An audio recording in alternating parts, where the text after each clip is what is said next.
All right. There she is. So, that's what I'm talking about. See all that? All this old sugar. Let's clean it up. And there she is now, all cleaned up. I wish I would have done like the YouTuber cleaning thing where it's like they snap and then it goes from being all dirty to all clean. Maybe I'll try that right now and just see if...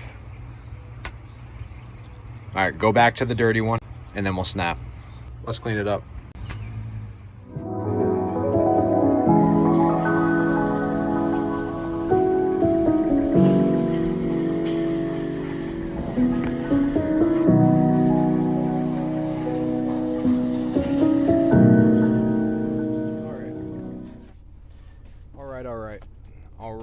All right. Best McConaughey movie. And I haven't seen many of his, unfortunately. I should, but it's got to be Interstellar.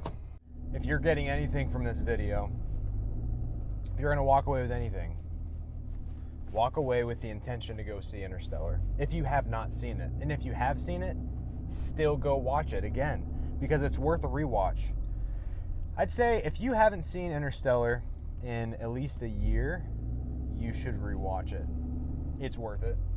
Anyway, something I wanted to talk about in this video in particular, while you're on this journey with me, is imposter syndrome. I have dealt with imposter syndrome with many things in my life. I feel like it's something that keeps on coming up, and I feel like there's a lot of people out there that could relate to this. So I've dealt with it in music, because I've released music under my own like artist name and everything, and I've been grappling with the idea of being vulnerable in the past, and like vulnerable enough to songwrite about things that I'm actually worried about or struggling with, or that I've just gone through, or that I've finally gotten victory over. And so I've had imposter syndrome with that. I've had imposter syndrome with music, and like, am I good enough to actually write my own songs and to actually compose my own musical pieces on piano or synthesizer or keyboard? And I've dealt with imposter syndrome there, and I've gotten over it. Although I still deal with it from time to time, and I still doubt myself. I still deal with self-doubt in that area. But I experienced it on a whole new level, I feel like, after I bought this business, this kettle corn business, from my dad. My dad bought this business when I was like 7 years old.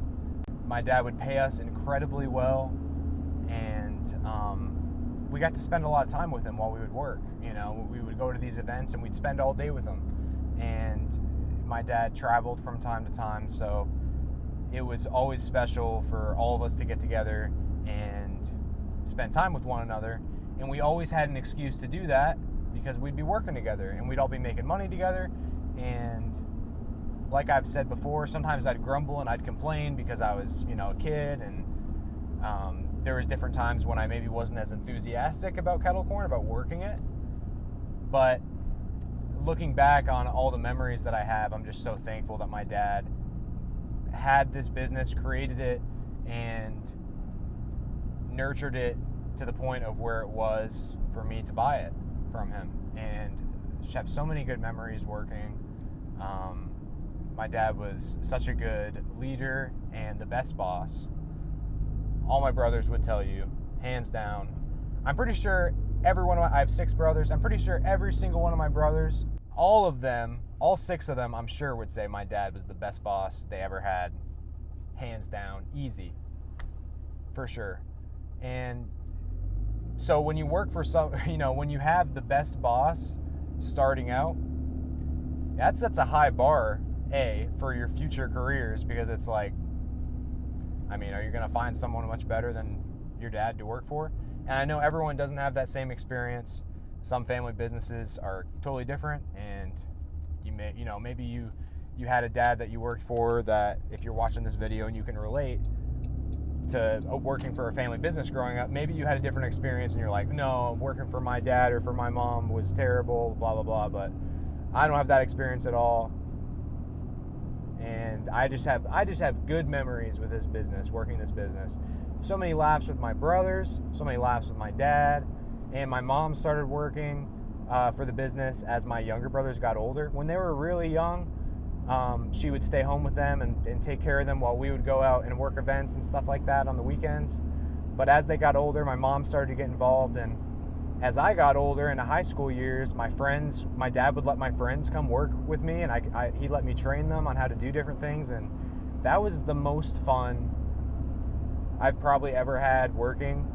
Just being in the kettle corn trailer, all of us joking around. My dad would joke around with my friends too. And I mean, imagine that. You're working a family business. You're kind of high up because you're like you're a brother, and your dad let you hire your friends, and they have a great time too. And sometimes we'd have like sleepovers at our house, and then we'd work events the next day. It was so fun. And so yeah, I just have all that to say. I have so many good memories with this business. And throughout the years, my dad has been looking for someone to sell it to. And there was a few times that a couple brothers talked about maybe taking it over, and then it fell through. And then, some other people that we knew that weren't family, but they were, my dad knew them through X, Y, and Z, I can't remember. And they were going to buy the business, and then it kind of fell through.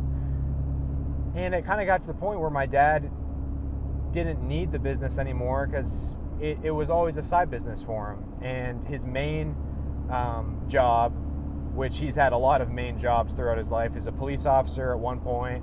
Then he worked for the DCJS, Department of Criminal Justice Services, and would travel for that and speak at conferences for school safety. And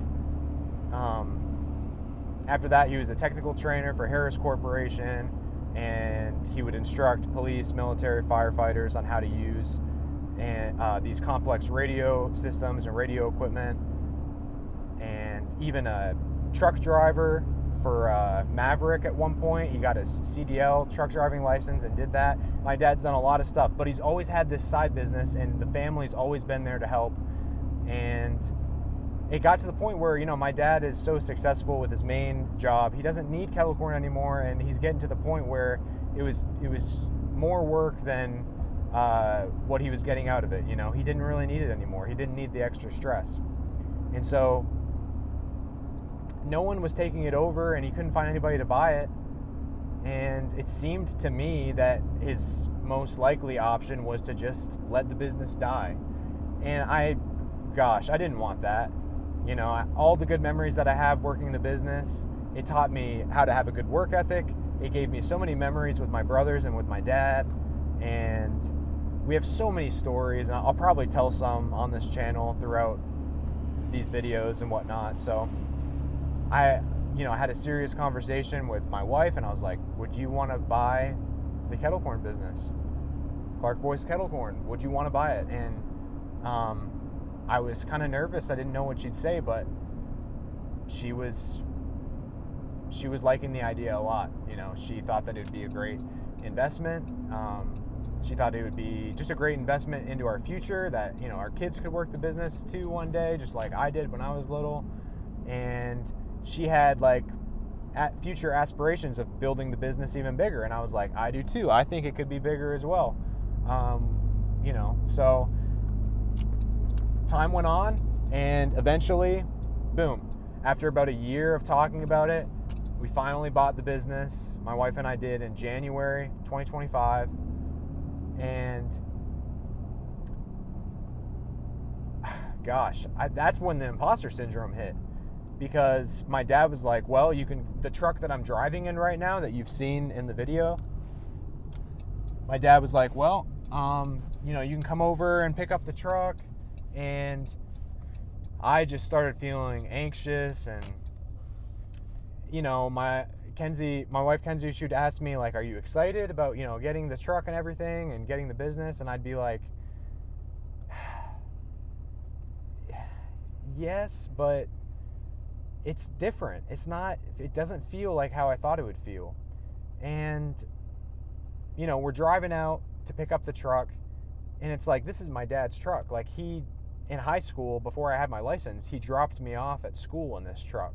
So it feels like I'm taking what's his, but my dad wants to sell the business. He's been wanting to do this. This is a weight off of his chest, but I can't wrap my mind around it, and I kind of feel like I'm just taking something that I don't deserve almost. Even though, we're going through all the steps to buy the business. Obviously, we're doing things the right way, but gosh, I picked up the truck, drove it home, and it just felt strange. It felt like I'm driving my dad's truck. This isn't my truck. It felt like I'm picking up the kettle corn trailer. This is my dad's business. This isn't my business. And I would say I dealt with that for a few weeks, where every time I would think about the kettle corn business, it'd be a burden on my mind. It would be like I'm kind of carrying this thing that I don't rightfully own. And I do. That's the funny part. But it's funny how your mind works, and these negative thoughts will come in, and these accusations that you're not worthy, that you didn't do enough to acquire this successful business, that my dad's been the one that's done all the work to build it to where it is today. I haven't done anything, which, I did work it when I was younger, but, he's the one that got all the festivals lined up that we do. He's the one that got the great relationship that we have with Liberty University, where we do the football games, and we can pretty much do any event that, they'll call us up and say, would you guys be willing to come and do A, B, or C, or whatever it is. And he's the one that built all of that over the past 19 years. And finally, after a couple weeks of dealing with those negative thoughts and the overwhelming imposter syndrome, I worked a few events. And it was just me and Kenzie, and Jude came to a few of them too. And finally, the imposter syndrome was starting to subside as we would work the first few events. And it was like, no, this is ours now. My dad wanted this, and I feel like I'm carrying on his legacy, the kettle corn legacy. And that might sound funny, but I like it, and I'm enjoying it. My wife's enjoying it, and my parents are excited about it, my mom and my dad, because my mom has been involved in the business a lot in the past few years, and she's excited for us too.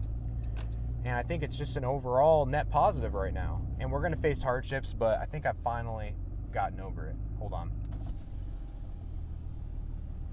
Hey guys, how's it going? Hey, how you doing? Doing good. I'm with Clark Boys Kettle Corn. Can I just park up here? Yeah, park somewhere in the back would be great. Okay, but I can park up here just to unload everything and then come to the back? Yeah. All right, thank you, man. I appreciate it. Thank you, guys. So I hope that helps anybody that might be dealing with imposter syndrome. Just, if you've thought it through and your feelings are conflicting with the facts, because that's what it was for me. It was, the fact of the matter is, my dad's happy that we're taking over the business, and my mom's happy about it, and we're doing it the right way. Why do I feel like I don't deserve any of this? Then it's probably just your negative thoughts, and you just need to push them to the back, remind yourself of the truth, and press forward and start to work hard.